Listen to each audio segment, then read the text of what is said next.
Today I'm going to show you how we're going to finish up our Mondrian paintings. Once you have your picture finished, so you've painted with the primary colors, you have colored at least one shape with each of the primary colors. So there's one yellow, at least one red, and at least one blue.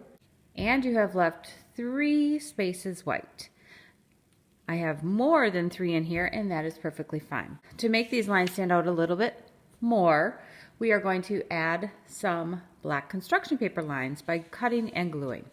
So I have a piece of black construction paper here, and I have a pencil, and you can do this one of 2 ways. If you do not feel very comfortable with cutting a straight line, you can use the skills we learned with drawing the lines on the paper. Hold your ruler out, and then you're going to use your pencil to draw a line. Okay, and you could do this a couple of times, and you can make these as thin or thick as you like. Remember, when we started this assignment, you were asked to do 7 lines. So you're going to need to make at least 7 lines out of black construction paper. I'm going to cut some of these that are drawn, and then I'm going to do the rest freehand. Now that I have all of my lines cut, I have cut 7 lines out of black construction paper. I'm going to start gluing these lines on top of my crayon lines to finish up this project. I'm going to start with the lines that are the full length.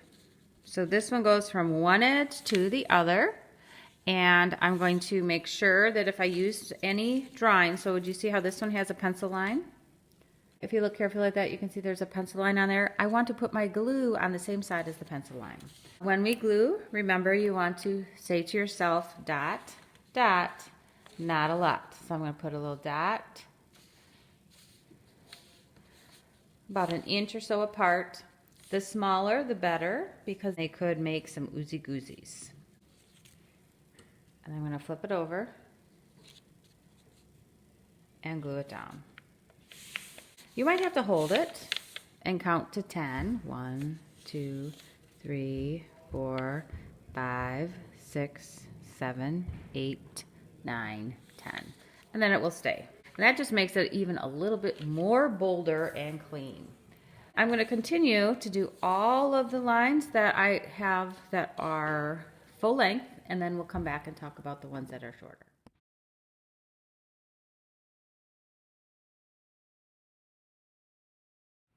So now I have my 4 lines that go from one edge of the paper to the other glued down.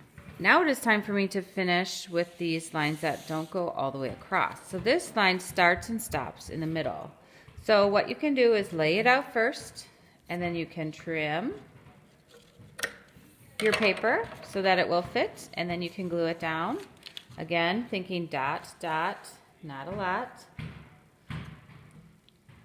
The other option would be to glue down that whole piece and then cut it after it is glued. Okay, so this is the first option. Cut first and then glue. So I'm cutting to size, then holding it down. My other option would be to take this whole piece and glue it down, and then cut it after it's glued down so I could trim it later. Okay,